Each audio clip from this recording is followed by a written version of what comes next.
This is the brand new Ford Ranger. Created in partnership with Volkswagen, the new big Ford is larger, more stylish and brimming with so much tech it'll feel more like an SUV than ever before. Order books are open now, but it won't be arriving in the UK until early next year, which is why Ford needs to keep life in the current car. Consequently, they've introduced 4 new models at the end of 2021. This is one of them. It's the Wolftrak, and in this video I'm going to give you a full walk around tour and take it for a little drive. What makes a Wolftrak a Wolftrak, I know you're asking? Well, this is the most basic of the new models, the new special editions. It's based on the XLT version of the Ranger, which is the most basic, the most rugged version of the double cab Ranger you can buy. So what do you get for your extra bit of money? Well, first of all, you get these very nice 17-inch black alloy wheels. They're shod here in Scorpion Pirelli all-terrain tyres. You get these side skirts as well, you can just see there. You get black mirror caps, which look very nice. And then the biggest change is this colour. It's called Conqueror Grey. It's unique for the Wolftrak. You can also get it in sea grey, which is more of a charcoaly colour. But this, I think it looks really smart in this colour. It reminds me of an Audi, sort of very flat battleship kind of grey, isn't it? Because it's the basic sort of trim level. You only get you get these projector style lights, and you get halogen day running lights. You don't get the LED daytime running lights like you get on higher versions of the Ranger. You get the grille is exactly the same as the XLT, so you get just a bit of mesh here. I think this grille is the nicest looking of all of the special editions. The Storm Track with its red detailing looks just a little bit over the top. But of course, I suppose quite a lot of people with this car will go for the aftermarket Ranger Raptor grille, which I don't actually happen to like. I think it looks just way too over the top. This looks really nice with the Ford badge proudly in the middle and Ranger across the top. In the back then, and well, first of all, you get these sports bars, which this is what Ford calls them. So they're sort of a matte kind of black, and it goes right over the top. It's also got built-in lights, one there and one there, LED lights, which is good if you're loading in the dark. You can go for a range of optional load bed covers, but you've already got these little sort of notches here, so if you wanted to have a soft tonneau cover, you can actually attach it with these. Let's lower the tailgate. Now, it's not damped like you find on the Isuzu D-Max, but it doesn't exactly flop down, which is quite good. And the first thing to mention is this is the longest load bed of all pickups on sale in the UK, bar the SsangYong Musso Rhino, which is a very long wheelbase pickup. But this, apart from that, this is the biggest that you can find. You do get this load bed cover. Now, it's not it doesn't sit in, it's not attached or bolted in, it's actually sprayed in with this kind of matte grippy material. There's a tie down hook, one on either side, and if you're in any doubt on what the weights that you can attach to that, there's a little plaque there. And there's also a socket here, a 12-volt socket, but you can upgrade your Ranger to a 3-pin socket. Basically, this area is totally configurable, and if you are a builder or a farmer who's got specific needs, you can talk to your Ford dealer and they can come up with the perfect Ranger for you. Integrated step, which is good.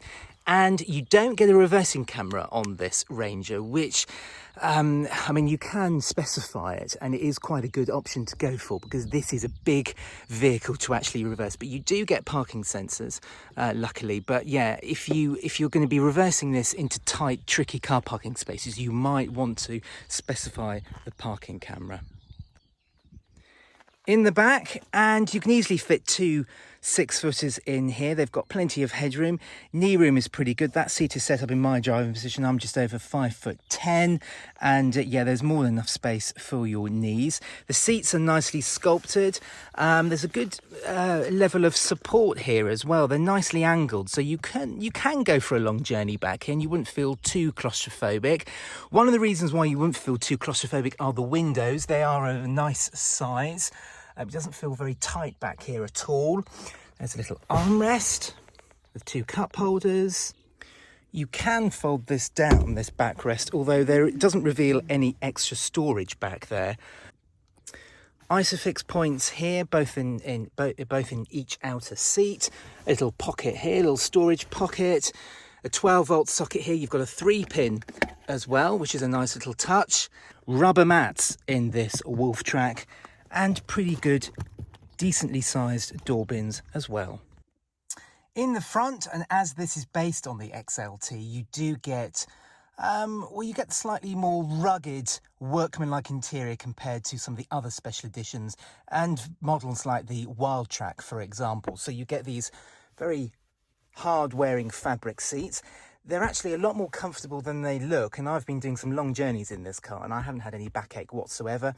This driver's seat also has lumbar support, which is nice. Whilst it is based on the XLT, you do get this nice bit of trim here reminding you what you have purchased, but everything else is all scratchy plastics. There's no nice feeling materials in here, really. Things like the SsangYong Musso definitely have a better or a keener eye for interior sort of, well, touch points. Automatic lights, that's the button to switch the lights on in the load bed. What you do get is this really nice instrument display. Now, in models like the Ranger Raptor, you get twin clocks with a little LCD display. This, I think, this actually looks sportier. You've got the central speedo. You've got you can operate this particular screen with these set of buttons, and that's your entertainment and your navigation. And then this side is all of your driver information. So at the moment, I've got it as a rev counter and my oil temperature, but you can flick through all of them. You can have distance to empty, your average speed, you can have your tyre pressures, your digital speedo, etc. Really nice, simple and pretty good looking instrument binnacle there. The Wolftrak uses the same 8-inch touchscreen and Ford Sync 3 system that's been around for a while. It's relatively easy to use, but it is showing its age. The new Ranger system looks far more modern, what with its enormous screen.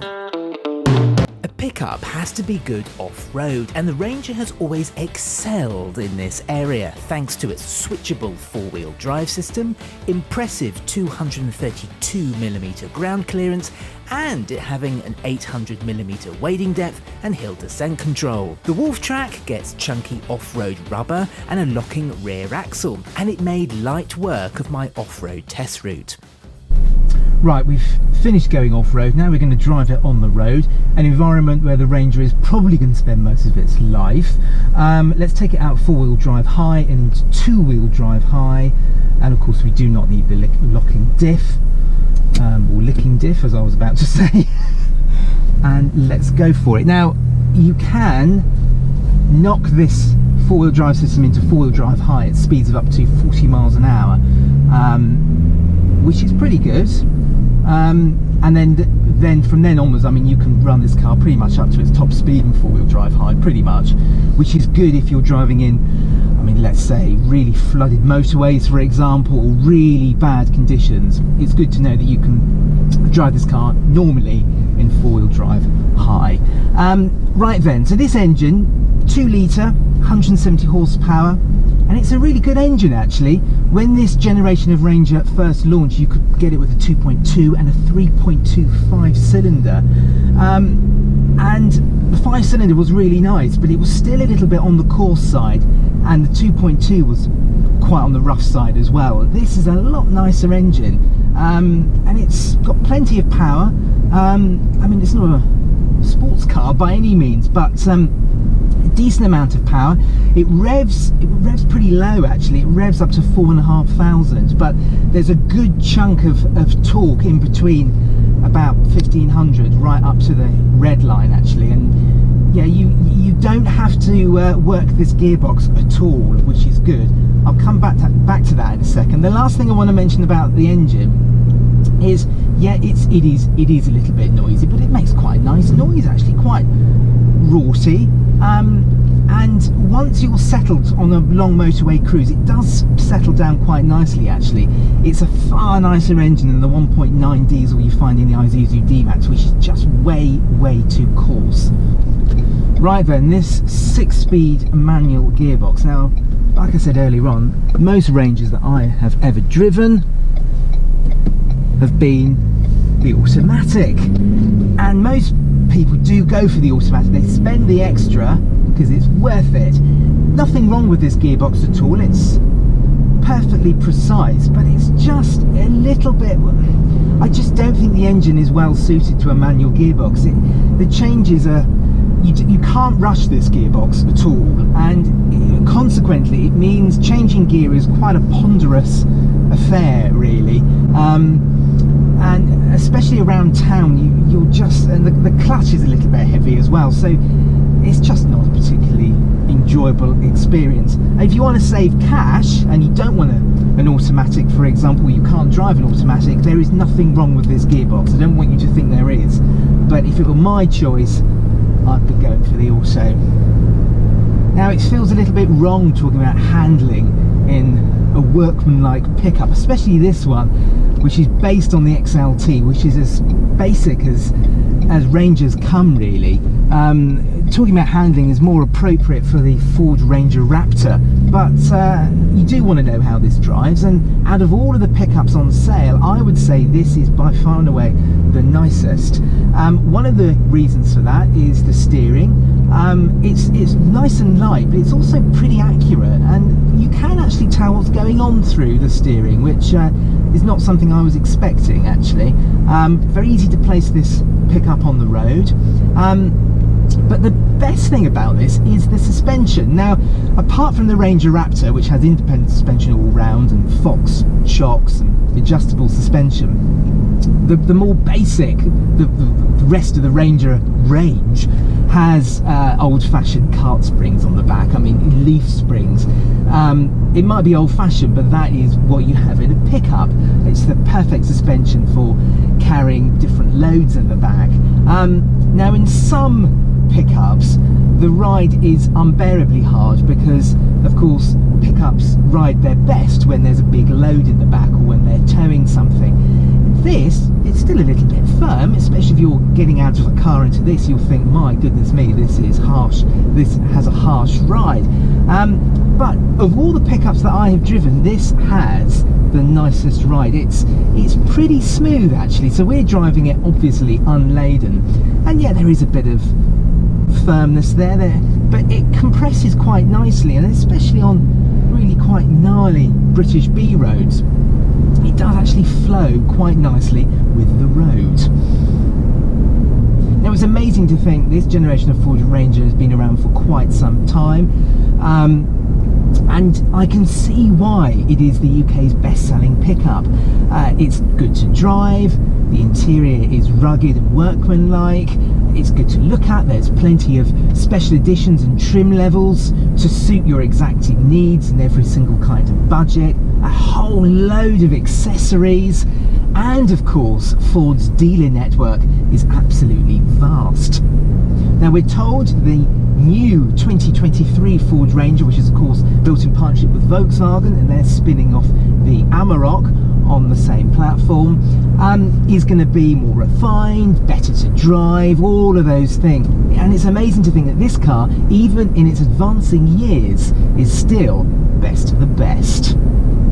Now, would I go for this Wolftrak? Well, if I were looking at the bottom end of the Ranger range, something like an XLT, I would actually spend the little bit extra going for this, because you get extra equipment and it looks pretty cool too. I think of all the special editions, I think this looks the best.